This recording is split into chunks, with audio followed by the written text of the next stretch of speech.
Well, security is important as far as the election is concerned, and for the various stakeholders, the political parties, it is critical. For many of the times, how do we make sure that we're in a position to, as always, ensure that there's security around the electioneering, especially when the political parties are having their campaigns, etc.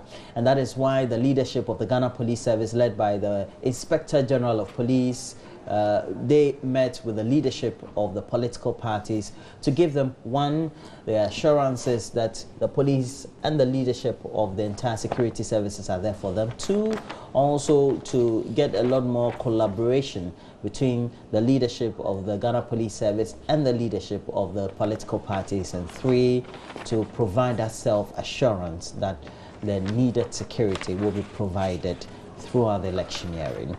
But what do you think? Have you so far been satisfied with that level of assurance? Have you seen it in past elections? Do you think it will be available based on the promises by the Ghana Police Service? And so please make sure you get interactive. On Facebook, we have Join Us on TV is our page there, and also through the interactive number on WhatsApp 056800,000. You can reach us for a lot more of your comments to be aired to you.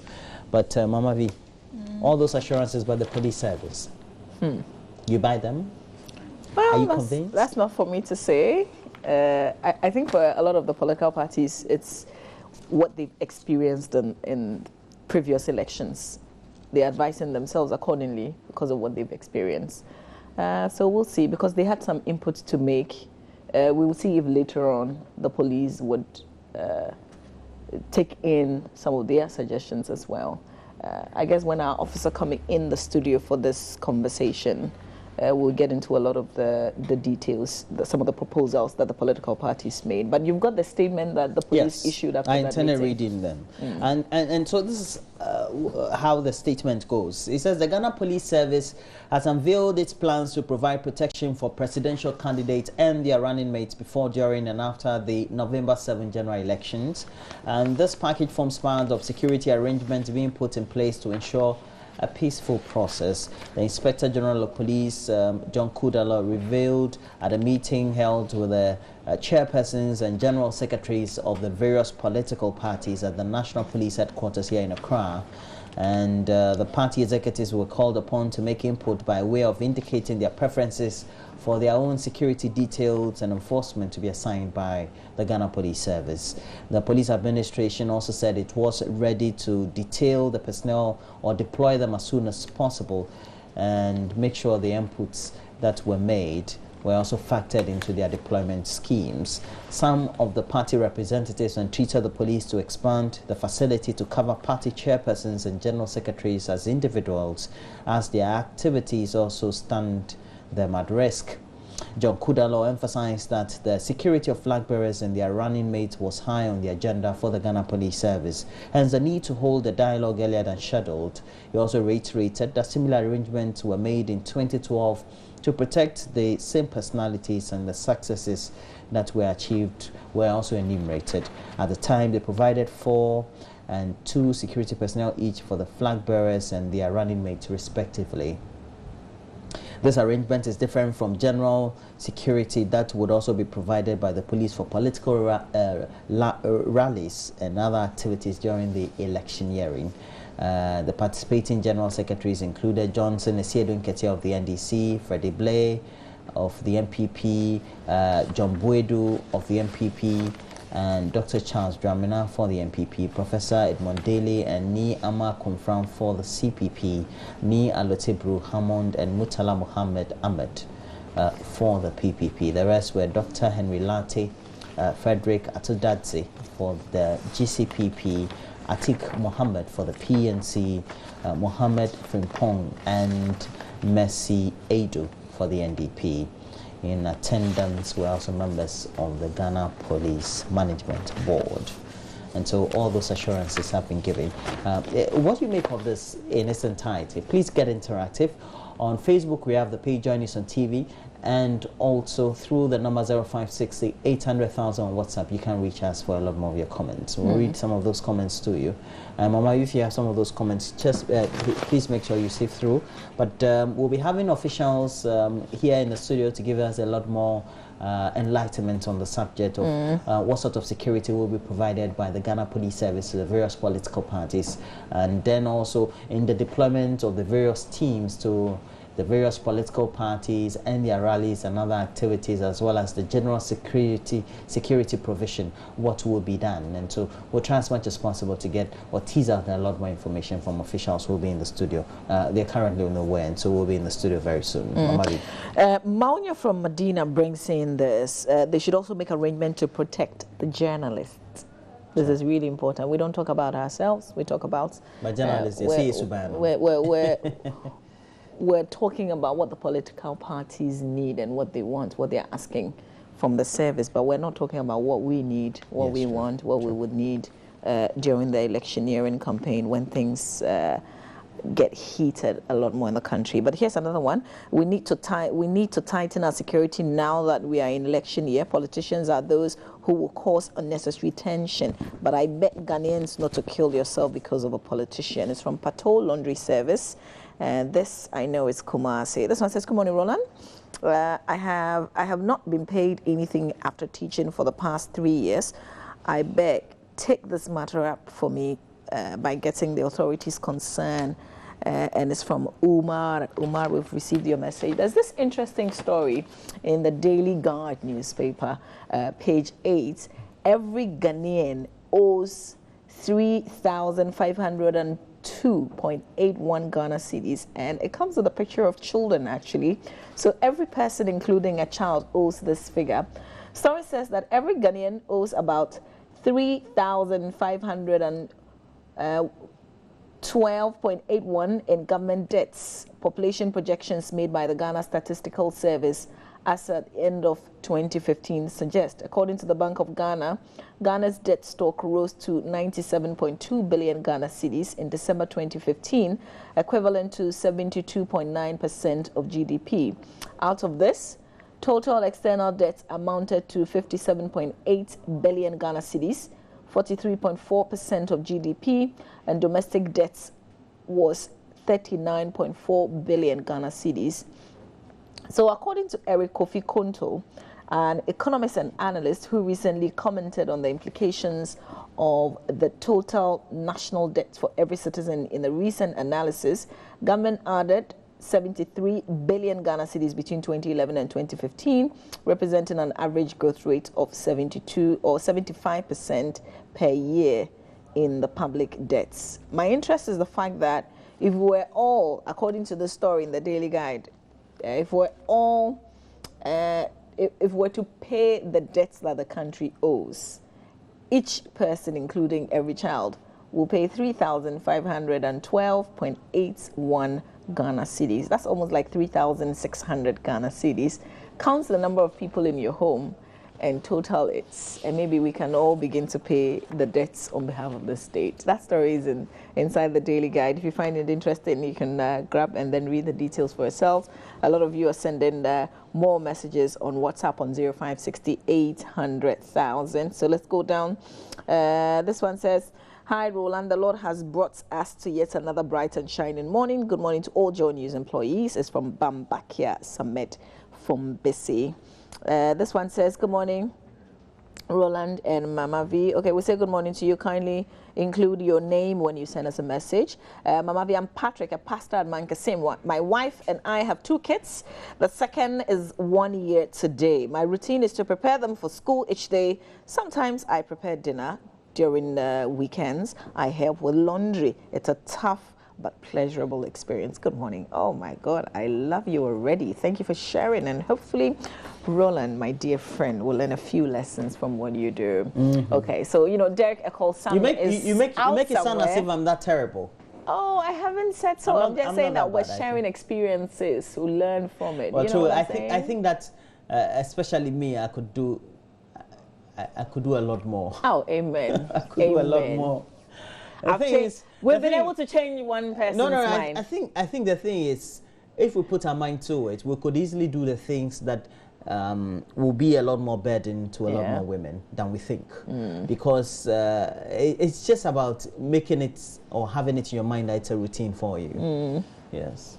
Okay. I think we could all do a lot. I'm a change man now. Let's join our tomorrow I need to Derek mop, I need to mop the place, sweep. No. Don't start saying it like that. You take it one day at a time. Don't think ahead. You're a man. It's only women who are able to plan like that and execute. Sharp. Yeah. You make it sound as if you make it sound as if we're daft. that women are daft. Derek Akosam, Roland. Derek Akosam is somewhere in the capital, so we'll join him on this particular conversation. And then afterwards, our guest will be seated right here, and we'll read all the messages that you've sent.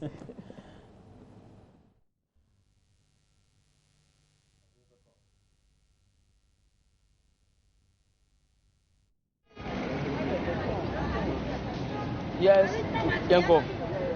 So I want to speak to this man as well. Good morning. Good morning, sir. And I can see you're elegantly dressed. Did your wife choose your shirt for you today? Yes, very, very. Your wife chose it for you? Did your wife choose your shirt for you? Yes, at times. At times? When she gets up early, she normally chooses my shirts for me. Yeah. And what do you also do for her before you leave the house? I also take care about the kids. Bath them, dress them before we all leave, going to school, and at least me too going to work. And I can see you are getting to work very early. It's not 8 o'clock yet. So how do you combine your busy schedule with taking care of the children? Okay, I'm a Muslim as well. Okay. So I wake up early in the morning, do the normal prayers. After that, I don't do anything. I come straight to the room, have my things set, bath the kids, so that at least we make sure that everything goes on successfully in time so that we leave. But if you were not a Muslim, would you have been able to do all of this? Because it looks more like because of the time you wake up to pray, you are able to have ample time to prepare your kids and do all of that. Well, it will depend, because if you have focused on something, at least you have to do it. Because once you are focused, this is what I have focused for the day or the week. So at least you have to make sure that everything goes on successfully within the day or the week. Is it a decision you took before you got married, or you both of you sat down together to decide that this is what I will do to help you in the house? Okay, it is a decision, or it is an experience that I have got from my elders, my senior brothers, my father, my grandfathers and on. So I have taken an experience and an inspiration from them. That is what I have also gathered it.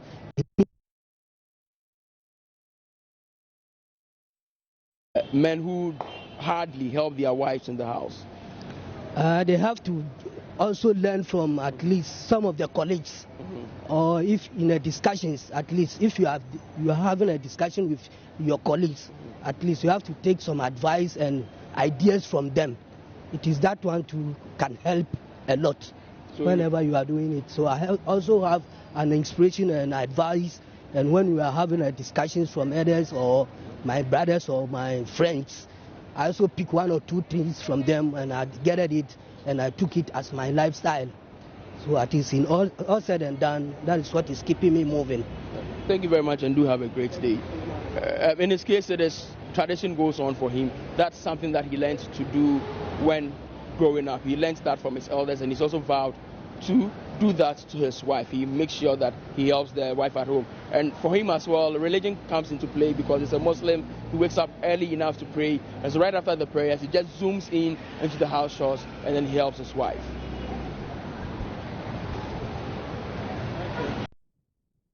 How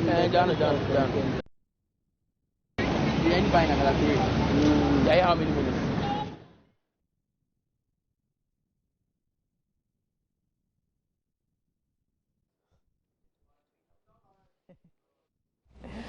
Okay. Yeah. So we're coming to have a conversation. A conversation is about, well, whether men help in undertaking house chores. Well, don't ask me. I know. Roland, don't say it that way. You know, when you say that way, then you're making it look like, oh, Mama V is trying to be biased and that kind of try thing. to romanticize. Put it in political. We're just saying that like you're here, I am here. We came to work just about the same time. But there is a home that we both have to manage. Yeah. It's usually like that a what woman's role did I home. play and what role did you play? Oh, not really. I'm not asking you that. You're a mother. I'm just saying that. You're a mother. Can we begin to draw the men's You're a attention? mother. You're a mother. Roland is disrupting again. So let me just introduce our guest, Dr. Samson Appiah, who is a lecturer, Department of Sociology with the University of Ghana, Legon. Good morning, Doc. Thank you for being here. Thank you very much. So Roland wanted me to ask you, because I asked him earlier, please, what have you done today? I won't say to support your wife, but to support the home. Especially knowing that you're coming to have Roland, a conversation on this. I've asked him already. Thank you very much. I think as a normal routine, I wake up every morning, bath my 2 daughters before I leave the house. Okay. Yeah, so that is what I've done this morning. Apart from that, I mean, I take them to school and I make sure that I bring them back. So this morning, as we have asked, I make sure that I bath the 2 girls. One is 5, one is 2 years before I left the house. Shall you try? Okay, are you pushed to do this? No, not really, not. And let me start by saying that the issue of gender and men and women is something that traditionally have been a kind of disparity in terms of the role the two are supposed to play. Now, I always say that the problem of how women have been undermined and women have not been supported have a lot of, history from the kind of socialization, the kind of prejudice that we have in the traditional setup. Now, I've always told my students when teaching this issue of gender and development that gender inequality and discrimination is socially and culturally constructed, not biological. That's a very important point we have to start with the conversation with. Nature or God did not say that a woman should be the one who should be at the kitchen.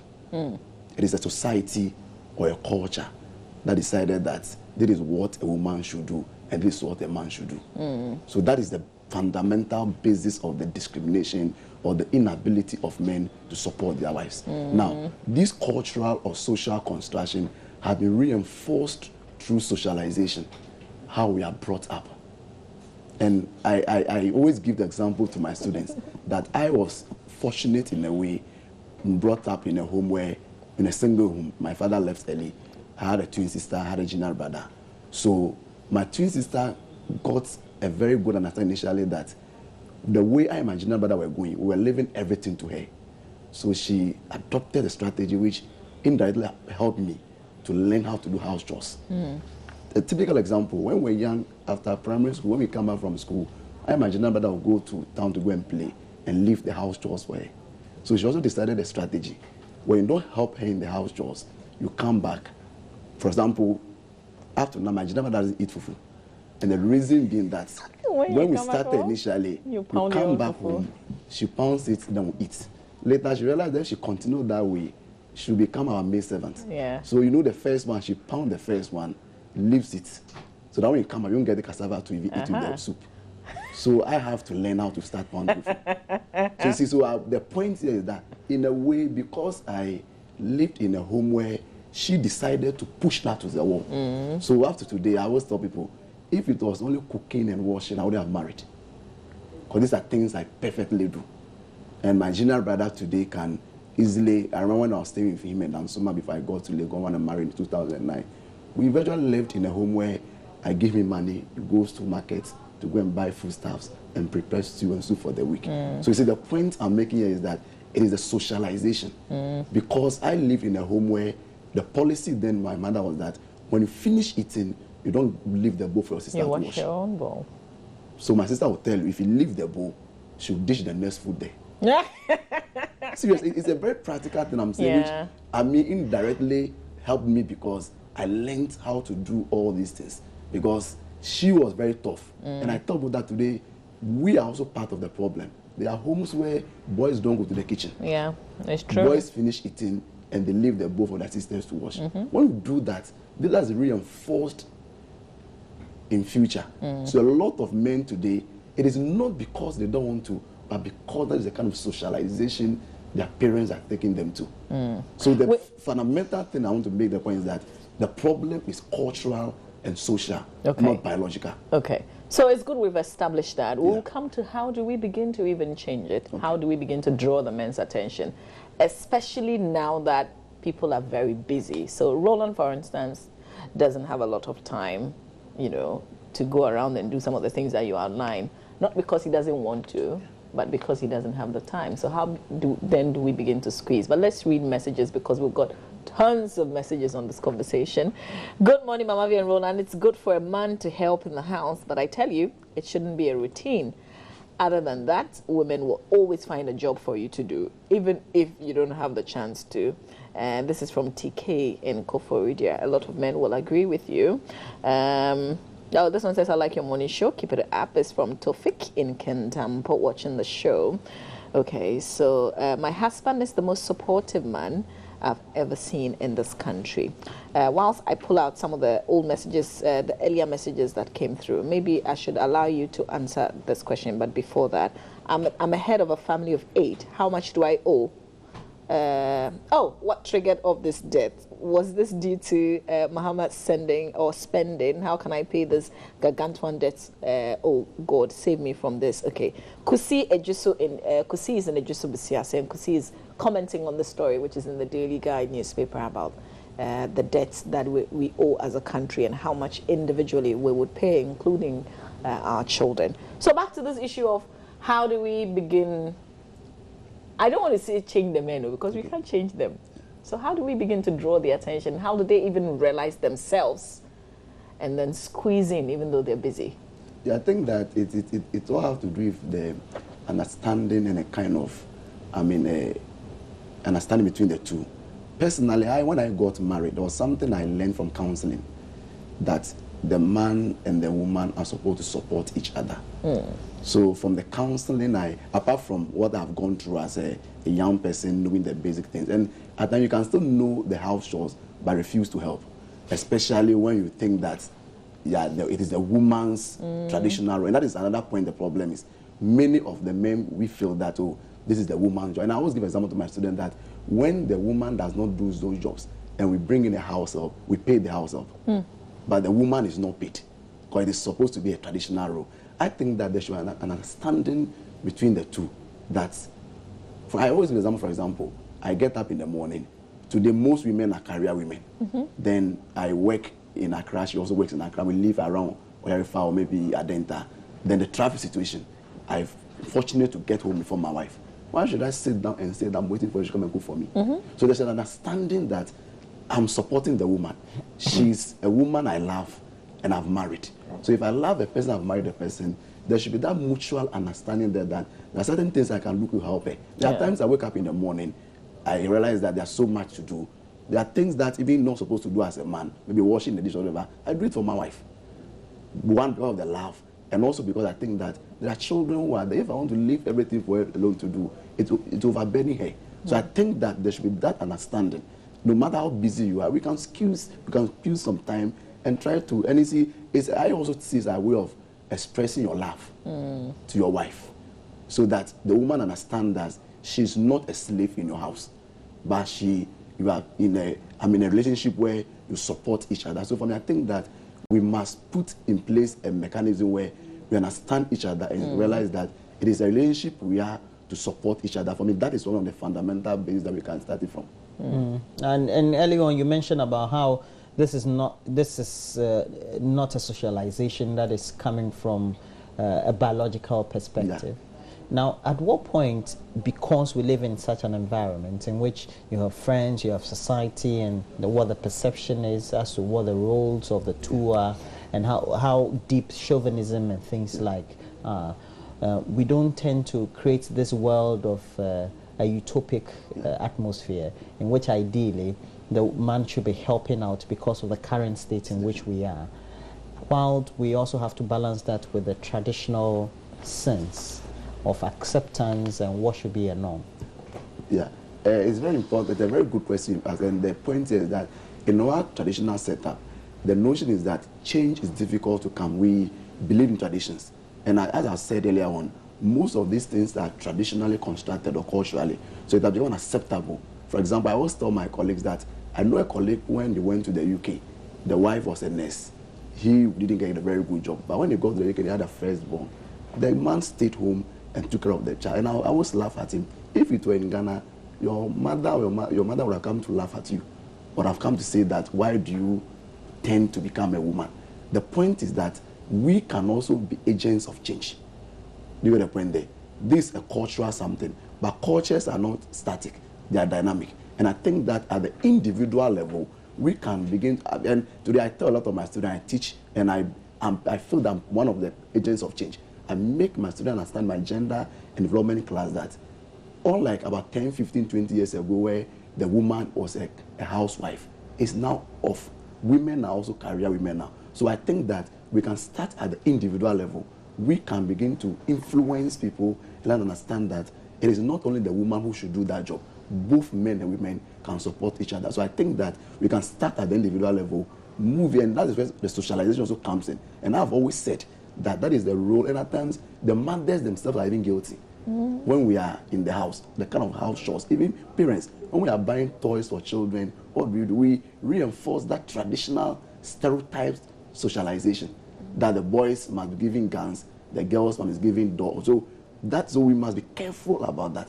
That in the house now, everybody finish eating, let's all wash our boots, because the same hands are for the boys and are for the girls. So I think that both at the individual level, we that are old enough must begin to make those changes. Those of us who are now giving birth to children, we must make sure that we make our children understand that what boys can do, the girls are all equal in that. Okay. This person says a real man is to go out and do serious in order to provide the needs of the home. The woman is to be in the home looking fresh and smooth and doing the petty works at home. That's from Anaba Philemon in Tumu. That's somebody's opinion. Certainly, some people would agree. This one says, if we teach our children these things, they can't, our country being in the mess. Okay, I'm not sure what this is in relation to, but let's go up. This one says, what about she sitting down looking at doing it yourself as a man? From Francis Gidisu in Asimfosu, not sure. What about if she sits down looking at you, do it yourself? I'm not sure. Okay, but let me read a lot more. When this one you says, have the other way around. Yeah. I think that's This one says, good morning, Mama V and Roland. I'm having 3 wives. Who should I help? This is from Humble in Boko Central. For real? Okay, help all of them. This one says, what of the ordinary Ghanaian? This one says, a man should not overwork in his own house because his wife would think that it's his duty. He should only help in the little things. And I don't know what the little things that you're referring to. Please give me a lot more clarification. This one says, what the lecturer is saying is not practicable. It's theoretical. How many times has he gone to the market to cook for the family? Kwabena from Kumasi is asking. I don't think it's theoretical. I recall when I got married in 2009, for example, there were times I followed my wife to the markets.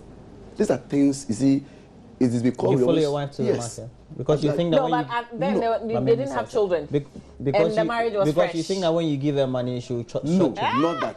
I did it that out of love and wanted to show her that it is something that can be done. And once in a while, I do that. Okay. And so the issue about the theoretical, that is the problem we have as men, especially in terms of the fact that we think these are traditional. When we start the step, I believe that we made the point about the fact that somebody made the point about what about if the woman sits down. I believe that you said something earlier on, we can start it at a smaller level, move on. But the issue, for example, about bathing my children, I was telling my student the other day about an issue. I didn't initially know how to wear children pampers and those things. When we got married, the second born came in. I realized that there were times my wife goes to work, goes to meetings and comes late. Then I'm in a house, I know how to do it. Then I have to go and tell a neighbor. I said, no, I have to learn how to do it. So now I remove the pampers myself. So you see, this is something that I don't think is theoretical. Yeah. It is practical. If we put our minds in it and see the woman as a supporting person in the house. You see, the problem is that many traditional people also think that the woman is a slave you bring to your house. And that is why we always want to think that those things cannot be done by men. I believe that when we understand, and as I learned from counseling, that the woman it can be your sister. that we are bringing to the house. If you have that understanding, I don't think it should be too difficult or theoretical for you to do. All right. Should we begin to also make the changes through the books? There was this observation I made this morning, and a lot of people have been on my case. You know this textbook that came out, that's the functioning of the head? Is to carry. You see the picture of the young girl there? It's a girl. And I was like, why is it not a boy? Because she's carrying loads, and the person who carries the load is the girl. Especially the woman who does that. And people have been on my case. Well, somebody will say that because of your disposition and your speciality as somebody in sociology, etc., so you're very much predisposed to the tendencies of having a pro approach towards others, and also because of how you grew up. What about the tendencies where yes, they're working people, they have enough capital or resources, and so necessarily don't have to do that level of personal engagement of assisting. They could employ people to do all these things. What about that very perspective too? I think it's a very important question, but I see the point still remains that if there is love in the relationship or the marriage, these are things that you cannot pay people always to do. And that is very important. Like the little things, like things. Maybe packing the dishes after dinner, going to wash or something. For example, there are times, for example, I remember there was an incident that happened one time. I didn't go to church with my wife. She went to the mother's church. And I came back from church early, feeling very hungry. And she called and said that I was still in the fridge. I said, no, I've eaten rice the whole week. I just went to the kitchen myself, cook my banku, and ate. See, so the point is that we could have said that I was busy or I could have employed somebody, but these are things that we can learn to do as men to express our love in another way. See, so the point is, it is also because of the fact that many a times we still believe in those stereotyped ideas that is the work of the woman. So even if the woman doesn't do it, somebody should be employed to do it. But I believe that, you see, apart from the fact that my disposition and my socialization, I also, because as I said earlier, I can be taken through that, but I refuse to do it. And I used to think like that until I got that understanding and counseling that the woman is not my slave.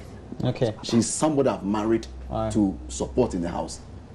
So in a way, it can also be said that apart from the disposition and all my education, and you see, even as we said, there are people who are also very educated, but still believe that woman is a slave. Well, I've been in this business, of the marriage business, for 10 years. This is my 10th year. And so, as far as we're concerned, well, I may have been doing it the first year or pre-marital period. Did it maybe for the second year running. Then I may have stopped because maybe we have helpers at home and things like that.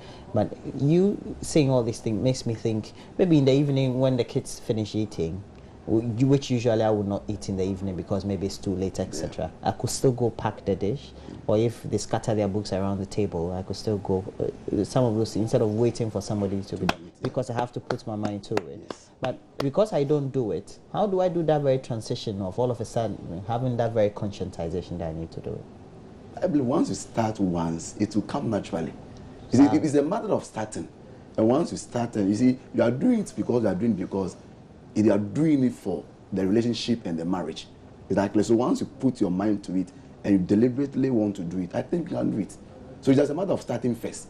Once you start first, you see, the problem at times I have with some of the women is that somebody send a message. It becomes a routine. Not a routine per se, but you see, I always tell my wife something, that when I'm doing the thing, don't order me. That is one of the things and my wife knows that. So let me do it my way. Yes. If you have a problem with dear, you could have done, but some of the women are very dictatorial when you start. Why, that is something I've always told my wife, that I am here to support you. But when I'm doing it, don't instruct me around. I made this example. One of the students was like, does it not mean I'm still following No. I said, no. I get your points. I am doing it. Yeah. So maybe if I finish, so now she does it. This one you should have after I finish. Yeah. But once I'm in the process of being you, as if you are, as you said, that like I'm your houseboy or something. So that is always the kind of caution I give the ladies, that men want to support more. Because I remember when I got my relationship, there was something I had a problem with. Anytime I go out and buy something and come, she was like, you're the child. So later I told her that the more you continue that, I won't go and buy anything again. So she stopped. That's true. Because I want to express my wife, go somewhere, I want to. Because naturally, But this is real. You know, men everything don't that you're bargain. saying. That's the point. Men don't bargain, bargain. yeah. So Yeah, it's naturally more men like don't don't bargain. rub it in. Yes. Whatever it is. Yes. But you know the interesting thing, women don't like it either. Oh, We really? don't. Yeah, we don't like those things being said to us too. Okay. Okay. All right, so we have to wrap up the conversation and all this. How do we make sure we do the engagements in such a way that from the very onset, when children are young, we do the conscientization or the orientation in a way that they'll grow up with it? Because you found yourself in that very disposition, but people may not necessarily find themselves in that disposition, or what you call socialization. Yeah, I think that is a very important tool in terms of bringing up children. You see, there's an experience I've gotten in teaching gender for 2-3 years. Later I start, with all apologies, so there are some particular ethnic group students in the class who antagonize me, and they tell you that I'm trying to cite the women against the men. You see, that is the issue of socialization. There are some parts of societies where it is non-negotiable. I recall an incident during my master's program when I had this colleague. We were in a group doing a group work. So we were 3 guys and 3 ladies. So we went to the ladies' room to go and type the work. So whilst we were doing that, it was around 12 and we were like, we're hungry. So the ladies were like, well, we're going to buy food. All the ladies said, well, can we buy food for us? There was a guy among us from the north got mad and said, no, we can never collect their money and buy their food. And I said, no, my brother, we are a graduate student. He said, no, in their culture, a woman cannot send a man. So the ladies got mad and said, no, then we should come and type. So I collected the money. And he didn't collect the money. You see, that is the cultural issue. And you see, this is somebody who have grown up to become a graduate student. But the tradition lives The tradition still lives. And this educated person, a master student. But how do we make sure that we interweave, or perhaps try to take cognizance of some of these cultural differences and try to weave into the current modern idea of trying to have men and women live? Because you could have somebody of such orientation, but who can help in the home in not the traditional way we think it should be, but differently? Yeah, so the point is that is why the socialization is very important. You see, the person can still be brought up, and I know other people from the same culture who also, by virtue of the kind of understanding and love they have in their marriage, will support their wives. So I think that the socialization is very important. The conscientization, and that's why I think that the counseling is very important in marriage. The pre-marriage counseling. I was fortunate I had a very good counselor in church, and a personal one. Which church is that? Pentecost. Okay. Who made an student. These was people who were experienced married people, more than 20 years of marriage. So they gave us their experience and how they support each other. And for me, it was very instrumental in helping me to understand that I'm there to support the woman. So I think that the counseling is very important. Let's also get people who are role models, which my church does. So I'm attached to somebody, a married couple who are married for 25 years. So you're a counselor? No, but I have somebody who, even after marriage. Do you aspire to be a counselor? Yes, to share this experience with people, young people who are coming up. So I think that is where the church can play a very important role. Now let young couple understand that they are there to support each other. Those who are not yet married, it's very interesting. When we are dating, we tend to do these things. Yeah, true. But so I ask myself, what changes? Yeah. Immediately we are married, changes. then we think that everything should be go back to the normal. Yeah. So that's why the women say that you've changed. They always tell But them. you know, I like this conversation very much. He started speaking a certain way even before we started the show and when we started the show. I think that's how to change. I think I'll do things differently. Yeah. And this is what I can see. And I can only imagine the number of people who are watching us right now who have, beginning to change, who have said to themselves, I'll try and do little things. Yeah, so I think we should always be agents of change in our own small ways. Yeah, definitely. That let's understand that, these things are cultural. Yeah. And it's one, I always tell people something that once it is socially constructed, it can be socially deconstructed. Yeah. I like that. We'd like to say thank you to you. Let's do this some other time. Dr. Samson Appiah is a lecturer, Department of Sociology, University of Ghana, Legon, and also with the Ghana Institute of Journalism. Okay, yeah. This one says, I do help my wife, but some women don't inspire their husbands to help. In some marriages, the couple always have something unpleasant to talk about, either before they go to bed or early in the morning. How can the man help in this kind of marriage?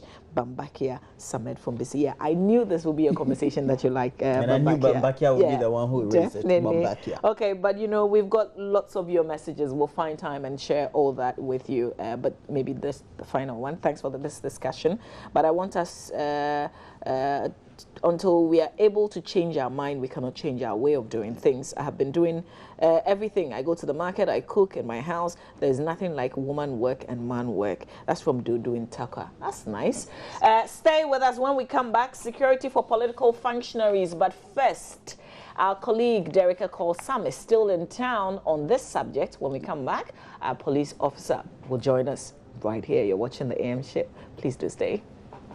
Won't be enough to help them. He is suggesting that the police personnel given to the political parties, the flag bearers and the running mates, are about 8 in number. I asked him what he makes of the fact that the policemen already are not that many to protect the entire country. He thinks that the police service should make a way. I want to speak to this man as well. I hope you are fine. Yeah. And the Ghana Police Service would want to give about 4 police officers to the flag bearers and the running mates of the various political parties. What do you think? Yeah, it's advisable to have, let me say, security for the politicians. Mm-hmm. In Ghana here, I think we don't know, I mean, some people are moving up in and out to them, and you don't know what they are in their mind and stuff. Somebody will come and chat with you, and you ask you more things about the politics and stuff. Maybe be your friend, he wants to poison you or something like that. So I think you have to get security for them. But so how will this enhance the works of the flag bearers and their running mates as well? Yeah, there too, they have to get some. They have to get security for themselves, even to their children and stuff. Yeah, everybody. So, though you think that the police service, though you think it's a nice initiative by the police service to give them 4 policemen, you feel that the political parties, the flag bearers, should also find their own, or they should get their own security apparatus, right? Yeah, they have to get their own security apparatus. Thank you very much. Yeah. Well, he also thinks it's a nice idea, and that though he thinks that the police service would provide the security detail for the flag bearers and their running mates, he believes that the political party flag bearers, the political party should find their own security details for their flag bearers and their running mates. We'll still speak to people on the streets for their thoughts on this particular issue.